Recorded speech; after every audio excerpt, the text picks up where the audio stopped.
Davis steps under center. Gibson and McClendon behind him. Davis with motion by Richard. Will give the ball to McClendon. He leaps. Oh, he doesn't get in.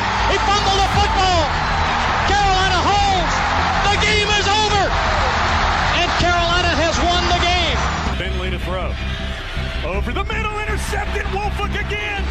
Wolford the other way at the 30, the 40. Wolford to midfield.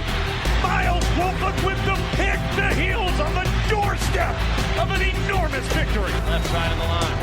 Hood standing to Williams' right. Williams gonna throw. One-on-one. Davis has it. Touchdown. Carolina wins. Carolina is the Coastal Division champion. Bernard fields it at the 26. Heading to the far side. Gio at the 35. Gio, he's at the 50. No, he's not. Yes, he is. Gio is going to take it for a touchdown. Are you kidding me? Connor Barth for the possible win. Snap, spot, kick away, high enough, long enough. It's good! It's good! Carolina has won the game on a 42-yard field goal by freshman Connor Barth. Good gosh, dirty! This is the Heel Tough Blog Podcast. Hey guys, and welcome in to another edition of the Heel Tough Blog Podcast. It's Anthony Pagnotta with you guys as always. And today we continue our off-season interview series with the former Tar Heels. And this time we go to a former offensive lineman and defensive lineman. Billy Spann stopped by with us earlier this week and talked to us about his career in Carolina. Now, one thing that we do want you to note is that we are going to put out 2 editions of this podcast, but one of these editions is explicit. The other one is not. Billy was very candid, and we loved it. It was a fantastic episode. But for some of those that may be listening, maybe some of our younger listeners or people with kids in the car, I just want you to make sure we are going to have one that is clearly labeled explicit, while the other one will not be. So make sure that you have the right edition pulled up right now. And the first thing that we had to ask Billy about his career at Carolina is, he came from the Virginia Beach area, but how did he end up playing for Bill Dooley and the Tar Heels? Dooley was the first ACC coach that made recruiting a priority, and he would come to your house and sit in your living room and just be very persuasive. And when he brought you down to Chapel Hill, it was incredibly attractive, and the team had just won the 71-72 ACC championships. They were the best team in the ACC when I signed in 73. And I had some guys with me, Brooks Williams, Mike Voight, guys from Tidewater that I knew I wanted to spend, my football career with, especially Voight, and Brooks Williams, my best friend in high school. So Brooks and I were recruited together sort of as a pair, and we were flown around to places in Learjets like, South Carolina and Paul Dietzel and other places. And really the only, school that had me at go was UNC, and it was the whole scene down there, with James Taylor and the toughness of the team and the beauty of the campus and how cool everything was. And, it'd be in 73. It was just the perfect time to be there. And I spent 5 years there. I came back every summer for 5 summer practices, and it was the best time of my life. I'm just happy I can say that I had that part of my life, and went to Cox and then UNC. I call that the golden ticket, Cox then UNC, and I actually got a degree from the place and everything. So. Mm-hmm. So, you got the connection, like you mentioned, with Mike Voight. I think he's one of those guys that, when you talk about the great Tar Heel running backs, I think everybody, of course, remembers Amos Lawrence. Everybody remembers Kelvin Bryant. Mike Voight's a guy that is, right there with them in terms of numbers, but he doesn't seem to get talked about as much as some of those other guys. First of all, what was that connection like that you two had, and why do you think that he's a guy that just doesn't get talked about as much as the other two guys? Well, the reason is when Mike was playing at Miami, Dick Crum told the guys to break his leg or take him out when they were in a pile.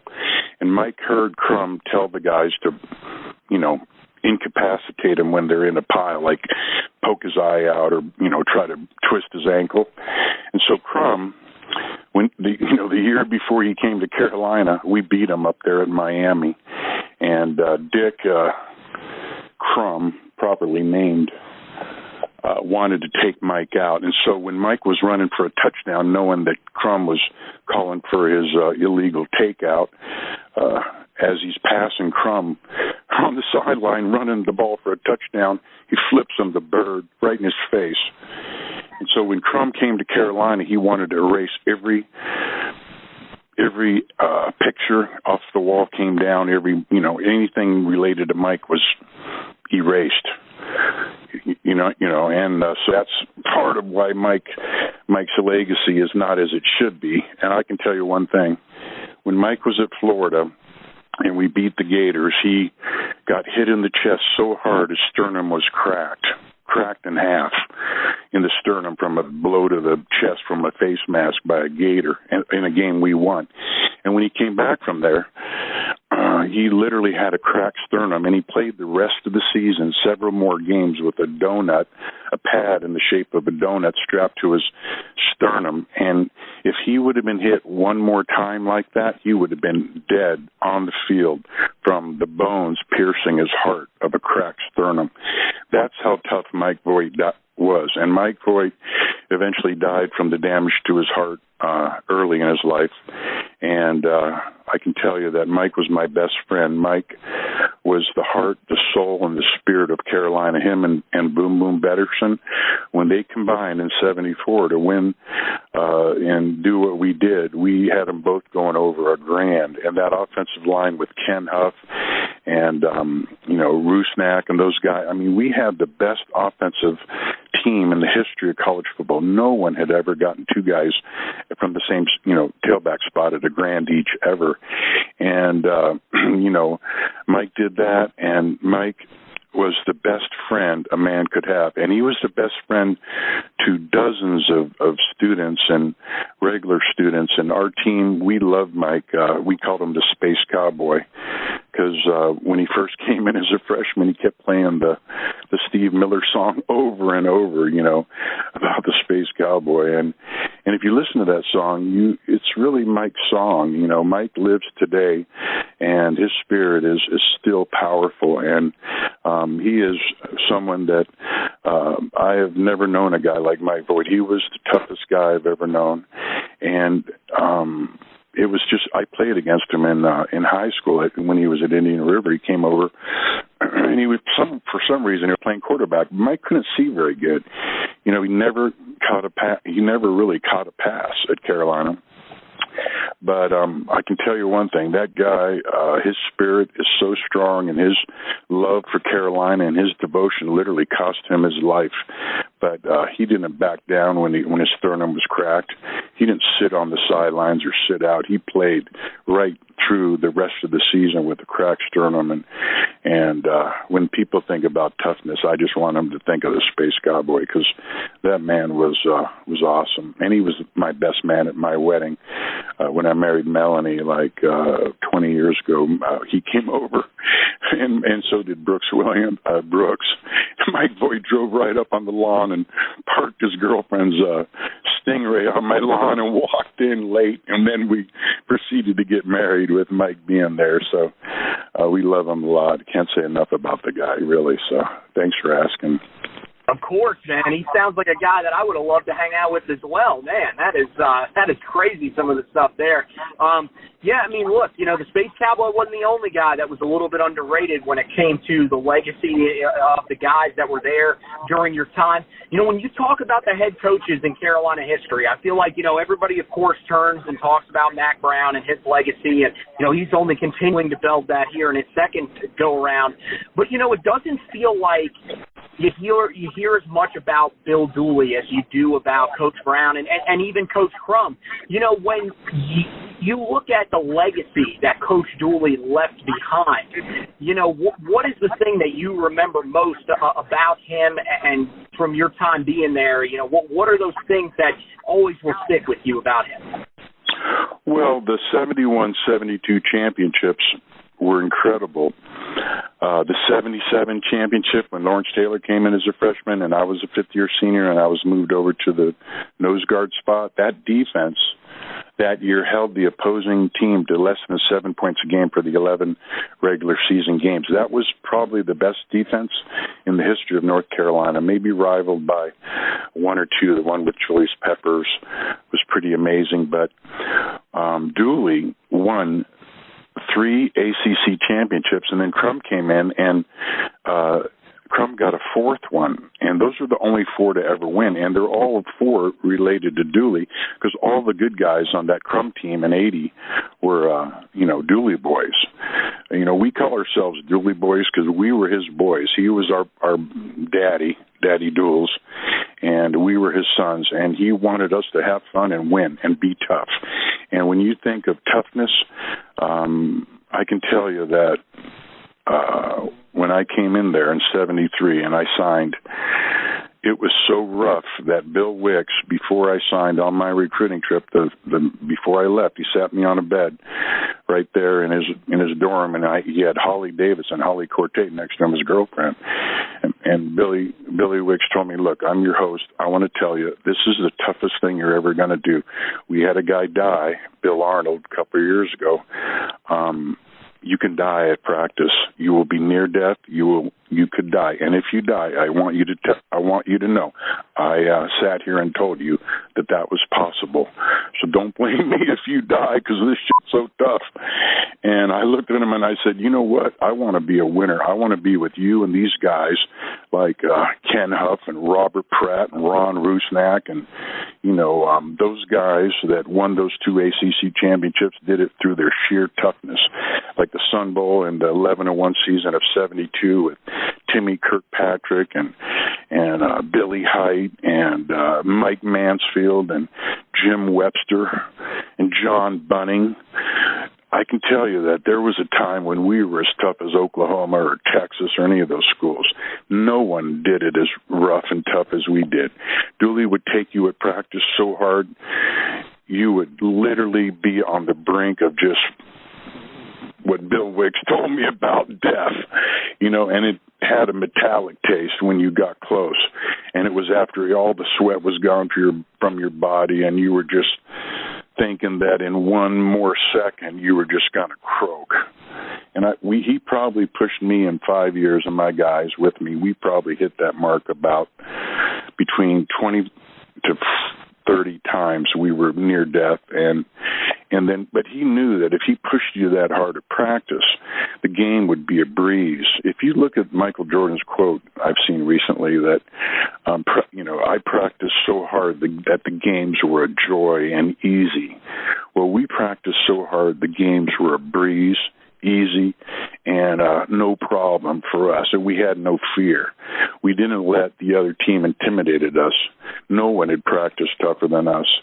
And I'm so proud of my guys, and I still am. And it really was about taking all fear and all doubt away. Captain Ahab and Moby Dick, if you look at Gregory Peck, the reason he was able to get those men to follow him around the world on a ship to chase a white whale was that he showed them that he had no fear. Dooley taught us to not fear. Don't fear what people tell you. Don't fear what's in your head. Don't fear the enemy. Just go forward and win and dominate and make that other guy in front of you give up. And we were bad men. But we were Dooley's boys. When we were on the field, we were the most badass guys in football. And, we played against guys like Randy White, Ohio State, Cornelius Green, Archie Griffin, Joe Montana, Tony Dorsett, and we whooped their ass. We never got it handed to us. The worst defeat we had was at Ohio State when I was up there. We played against Cornelius Green and Pete Johnson and Archie Griffin when Archie had just won the Heisman Trophy. We went to the Horseshoe, and they only beat us 33-14 or something. We were close at the half. It was like within 7 points, and they'd been drinking the whole night before. They were hammered, smelling like beer and everything, and playing games until mid-morning. They were wild guys up there at Ohio State, and finally they sobered up in the second half and kicked us pretty hard. But man, those guys were the best. We played against the best. We played against Notre Dame when Joe Montana made his debut. You probably heard about that. And Brooks Williams had the chance to win it at the end, and Billy Pascal got sacked and couldn't get the ball to Brooks in the end zone, and we could have, won that game, but it was Joe Montana's time to do what he did, and he did it against us in 75 there. And so what I remember about Dooley is he'd be sitting there before a game, and he'd sit on this table, the trainer's table, amongst all of us, and he'd be smoking a cigarette, just sitting there, kind of dangling his feet, just with this look of calm on his face. And we'd be waiting for the door to open to run out on the field. And we would look at Dooley. I would look at him, and I'd stand near him, and I would gather from him this calmness, this assurity that we were the prepared ones. We were the ones who had sacrificed. We were the ones who had lost a man, Billy Arnold, doing this. When Billy died, it was rough. We took a big hit in recruiting because people literally told us, if you go there, you could die. And anyway, I slept in Billy's bed when I got there. I was a right guard like him. People would walk in my room that saw me sitting on my bed, and they'd look at me and they'd go, "That's Billy's bed." And I go, "I'm a right guard like Billy too." And at Carolina, we were tough.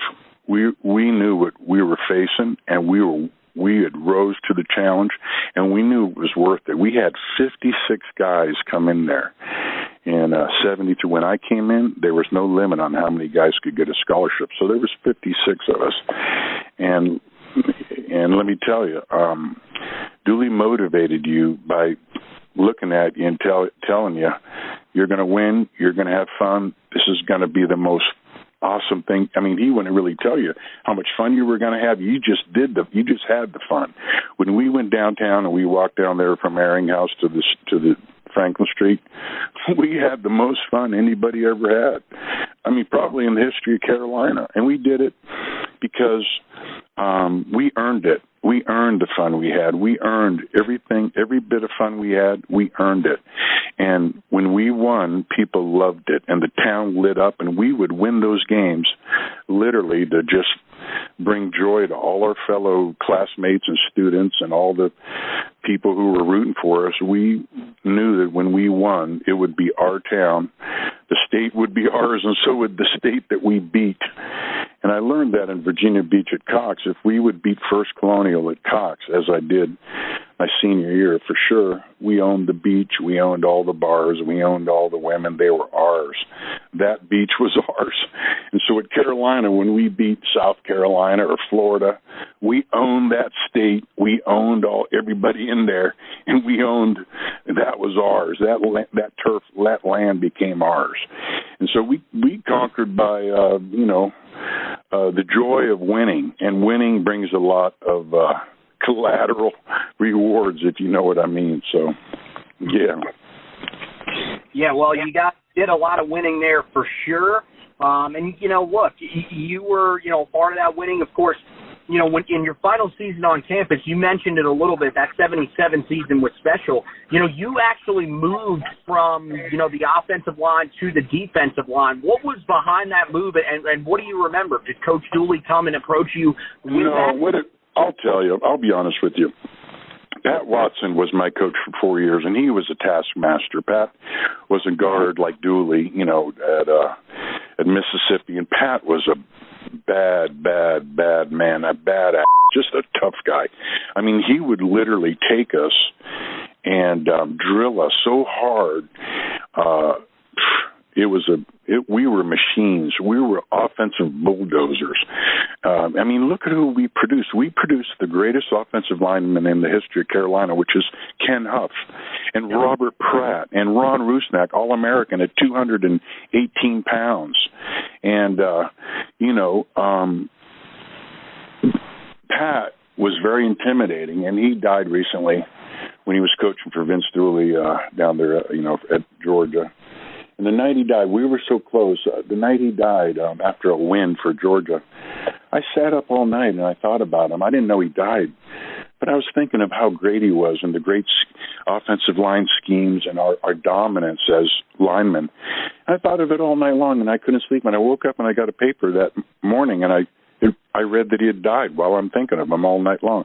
So Pat and I were very close, and I love Pat, and especially his widow, his wife, who we love his family. But Pat would smack you in the head with the heel of his hand in your ear hole and ring your bell hard, or he'd chase you from behind if you screwed up. And I literally learned, while I'm on the field to look for his shadow coming up behind me so I could duck so I wouldn't get smacked in the ear hole. And Pat would put some heavy hands on you, and that's what guys did back then. So what happened was right before my final time with Pat, he went to smack my head with a left hook to my ear hole, and I threw my right arm up and blocked his hand just before it smacked me in the ear, and I stared him down like, dude, that's the last time you touch me. You do it again, I'll kill you. And basically, at that point, I was transferred over to the defense to Tom Harper, and I was in the defensive line with, Lawrence Taylor and the wonderful coach named Tom Harper, who won a national championship with Danny Ford over there at Clemson once Dooley went to Tech. Tom became the defensive lineman for Danny and won the national championship by paying guys $100,000 in a bag, cash. And Tom would hand him the money, and Danny would say, that's supposed to be me handing the high school guy the cash in the bag.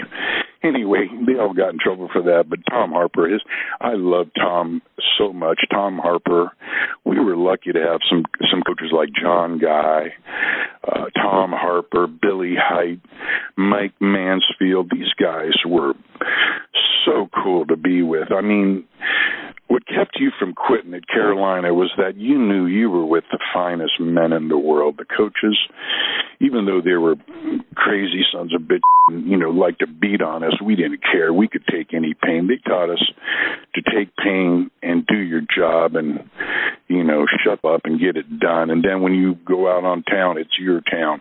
When you beat that team over there, that's your state. And so we own a lot of states. There are states still. Florida, South Carolina. Those are our places. Yeah, it's crazy when you go through hard times. You got lots of good memories, and I appreciate you letting me tell these stories. Thanks, Anthony. Yeah, definitely, man, definitely. One of the things that I wanted to ask you, just a couple more questions here with Billy Spann, the former Tar Heel offensive and defensive lineman here on the Heel Tough Blog podcast. One of the main focuses when Mack Brown came back in 2018 was to reestablish some of the connections with some of the former players. As a former player, have you kind of noticed an effort from Mack Brown to reach out to you and some of the other guys that are former players and sort of get you guys back into the mix and create sort of that family environment that the basketball program has? Oh, yeah, because, it's Carolina. We're a family, and, just like that's how it is. We're family with, like Tommy Lagarde, Walter Davis. Walter was the uncle for Hubert. Walter was my best friend. Those guys, Tommy Lagarde, he owns the Hall River Ballroom. We're a family, and it goes across sports. The wrestlers, the basketball players, those guys and us, and Mac Brown, the University of North Carolina is about one thing. It's about winning. And winning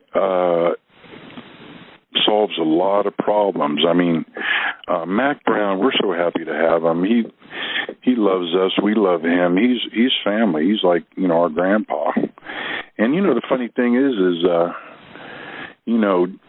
guys like Jim Donnan and, all these guys, you wouldn't believe how good it feels to have this big of a family.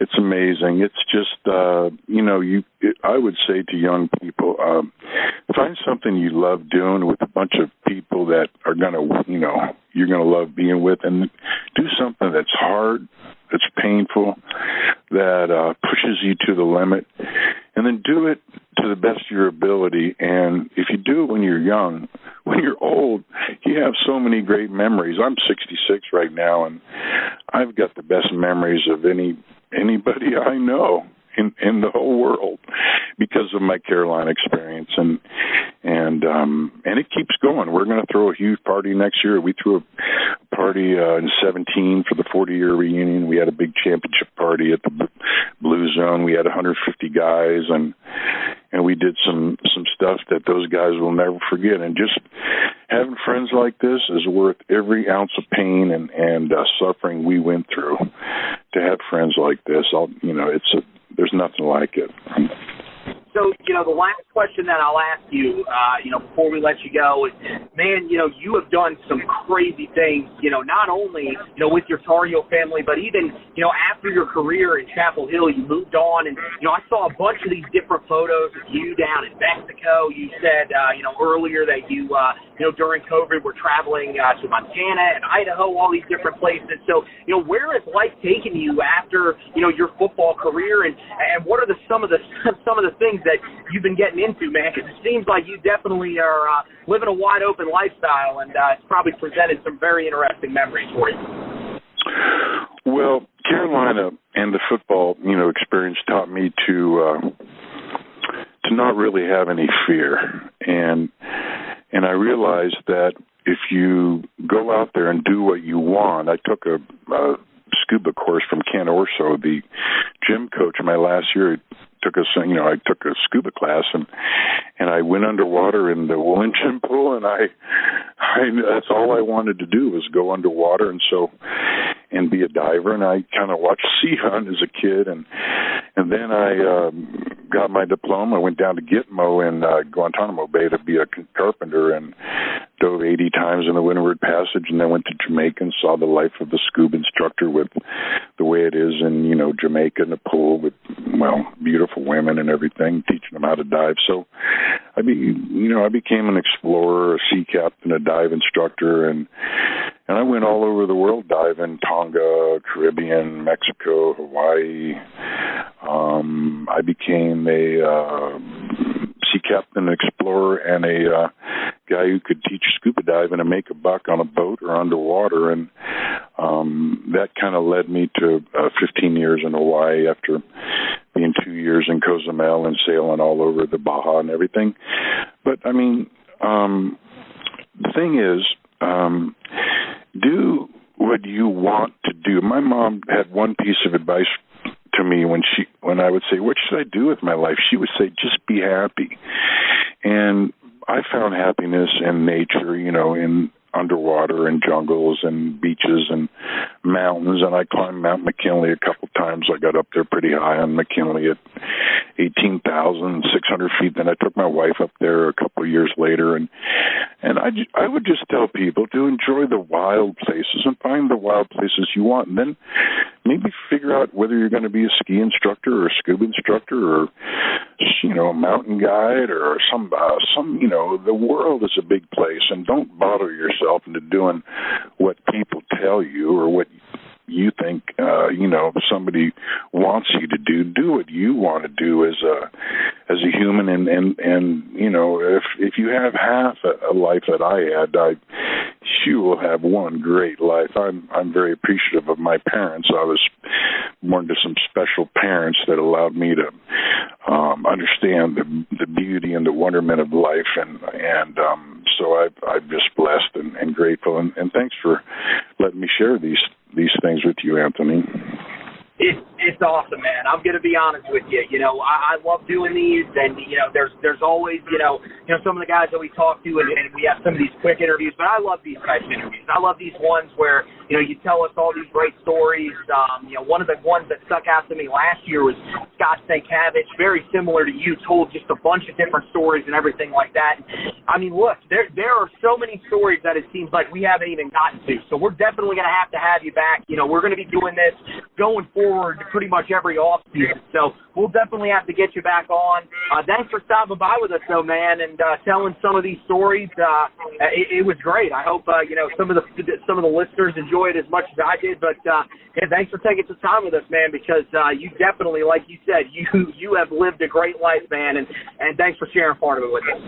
Well, go Heels, and I appreciate what you're doing, Anthony, and I look forward to talking to you again sometime. And I got lots of friends. If you need other guys to interview you, just let me know who you want to reach out to. I can think of some guys like Boom Boom Betterson who you would love to interview, and some other characters that are super cool like Boom Boom. So you just let me know and how I can help, okay? And thank you again. All right, we'll definitely do that. Thank you so much, Billy, and we'll talk to you soon. All right, man? Okay, thanks. Bye. Thank you. There you go. Billy Spain stopping by with us here on the Heel Tough Blog Podcast. Want to thank him for swinging by with us. Great stuff there, guys. Just some great stories. Always love those types of guys that come on and really want to talk about, in depth about some of the experiences that they had on campus. And Billy will definitely be a guy that we are going to have on sometime down the line to continue some of those great stories, because it feels like we only just got started hearing some of those stories that he has to tell. So, look, this is, as we mentioned, this is part of a series. So if you missed the first edition, you got another former offensive lineman, Pat Crowley, who stopped by with us earlier this week as well. That one is up currently as well. Make sure you guys go back, check that one out. There's going to be a ton of other guys that are hopefully going to be stopping by with us. As of right now, we got two other guys that are scheduled. We're kind of going to go week by week and sort of send out, feelers to a group of guys, because we don't want them stacking up too much to where we're, bogged down. I do have a job, so it is a little bit tough sometimes to be able to carve out some of these times. So, I'm trying not to load it up to the point where I'm going to overschedule or schedule guys on top of each other. So we're spreading it out a little bit. We're also going to give you guys a little bit of time. We're spreading the episodes out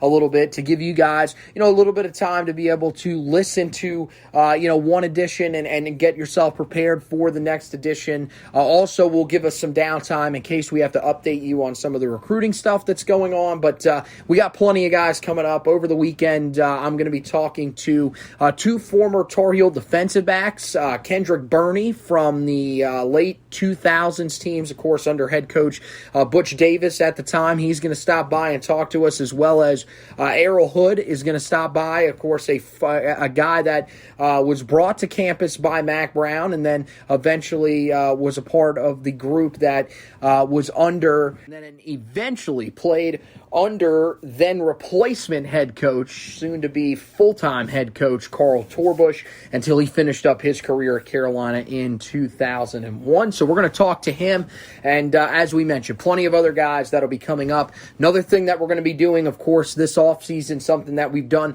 the last few offseasons really outside of last year with all the uncertainty and then the eventual schedule change, is we are going to be talking to a lot of the guys that participate in magazine season, that sort of get you guys prepared, not only when it comes to the Tar Heels, but nationally. Bill Bender of the Sporting News, we just talked to him actually today of recording on WFNZ in Charlotte. So we're going to go in depth with him on the Tar Heels. He's going to stop by with us again sometime later on this summer. You got hopefully Steven Lasson of Athlon Sports. We've had him on plenty of times before.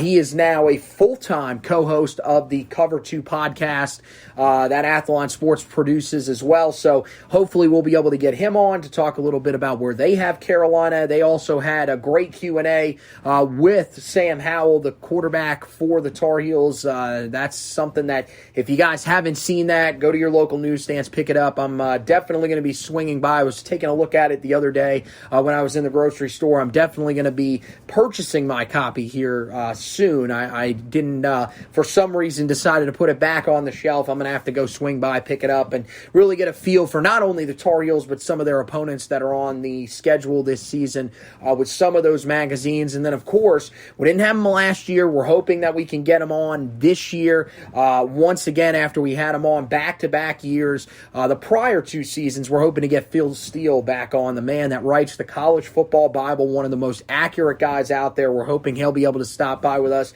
And, of course, the guy that was with us last year that did stop by and helped us preview the Tar Heels season, Brett Ciencia of Pick 6 Previews. We're hoping to get him back on as well. So, plenty of great content for you guys to keep up with here on the podcast. And there's plenty of different places you can check it out, whether it's Apple Podcasts, Google Podcasts, Spotify, iHeartRadio, TuneIn, plenty of different places. The podcast is just about everywhere. It's also on the website, so make sure that you guys rate, review, and subscribe to the podcast wherever you listen to the podcast. We greatly appreciate that rating and reviewing. Sort of for us, kind of helps us, adjust some of the things that maybe we need tweaks on. Also, will sort of help the podcast move up some of those rankings, get recognized. When people search Tar Heel podcast, everything like that. So people that haven't tracked us down just yet can and won't miss any of these great editions that we've got coming up. And you guys won't either if you hit that subscribe button. That means it'll go right into your podcast library so that you can listen to the latest edition whenever it comes out. As I mentioned, HeelToughBlog.com, that's the place where you can check out all of the great articles. The podcasts are up there as well. You've got the 2 tabs at the top, Heel Tough Blog Podcast. We've also got the Four Corners podcast up there. That's the basketball side of things, so you guys can check that out as well for all the off-season storylines that we've been talking about there. It was rebranded, of course, after the Roy's Boys podcast was retired following Roy Williams' retirement. So it is, in the same feed. If you were subscribed to the Roy's Boys podcast feed, you are still subscribed to the Four Corners podcast. The numbers on the episodes have reset as well, so don't be alarmed by that. That is the same podcast. It's the same host. It's just a rebrand, so make sure that you guys are listening to that if you've been subscribed for a while. It's still great. We added a couple of things as well, so there's some really great content coming up on that side of things. All on the website right now, it is going to probably be pretty football heavy over the next couple of months. There'll probably be some occasional basketball articles that go up. Definitely in terms of some recruiting stuff once they get into AAU season, but football is going to be hit hard and heavy here when the dead period opens, is officially lifted and everything opens back up on June 1st. That is when, there are going to be some guys that are going to be on campus. I mean, you're talking about one of the biggest players in the entire country, the top offensive lineman in the country, Zach Rice, is going to be on campus for the Tar Heels on June 1st. It's an unofficial visit, but that's just the start of what is going to be a crazy month of June. We'll have you covered on the Heel Tough Blog website throughout that month of June. Plenty of articles, plenty of reaction to everything that happens on there. And, of course, if we get that commitment, we will have you covered on that front as well. There's some great articles up there right now that you guys can check out. And when it comes to the recruiting stuff, also continuing those scouting report articles. So a lot of those guys that are going to be on campus, campus. If we haven't scouted them yet, we're going to go back, look at some of their games from either the fall of 2020 or this past spring season that they played here in 2021, and we'll give you a breakdown of what to expect from that player if they were to commit to Carolina. Some of the recent ones that we've done: Andre Green Jr., the 4-star wide receiver out of the state of Virginia, is up there. That one just went up a couple days ago. Connor Harrell, that's the most recent one. He is also the Tar Heels' most recent offer, a 3-star dual-threat quarterback in the class of 2022. Comes out of the state of Alabama from Thompson High School, one of the better high schools down there. So some really great stuff up on him. And then coming down the line here in the next couple of days, we'll have Jaden Lucas going up, as well as Zach Rice, the guy we just talked about, going to be the first guy to come on campus on June 1st when that dead period is lifted. So we're going to have a bunch of that stuff going up for you guys. So make sure that you guys are keeping an eye on that website, HeelToughBlog.com. The best way to do it, as we've always said, is through those social media feeds. Facebook is where you can find everything, whether it's the articles, the podcast, the video editions of the podcast. Those are coming back this year. We've got our studio back. That's right. You're going to be able to see our mugs on camera. I know that's not the most exciting thing, but we're going to be breaking that stuff down this year. We're going to have our studio back. There'll be, a great backdrop, everything like that that's going to be coming back. So a lot of exciting stuff that we're going to be doing for this season of Tar Heel football, one that is expected to be a big one. The Facebook page, as I mentioned, is where you can keep up with all of it. Heel Tough Blog on Facebook. If you want to follow us on Twitter as well, where we put all the articles and podcasts, you can follow us there at Heel Tough Blog. And the personal Twitter accounts, it's at HTB Anthony for me, at HTB Josh for Josh Marlowe, the normal co-host of this show, the lead host of the Four Corners podcast, and then our recruiting analyst, who we're going to be hearing from probably a lot over the next couple of weeks, couple of months. Zach Hubbard is on Twitter at HackZubbard2. So that wraps up for this edition of the podcast. Want to thank Bill Spann for stopping by with us. Want to thank you guys for listening. And as always, go Tar Heels!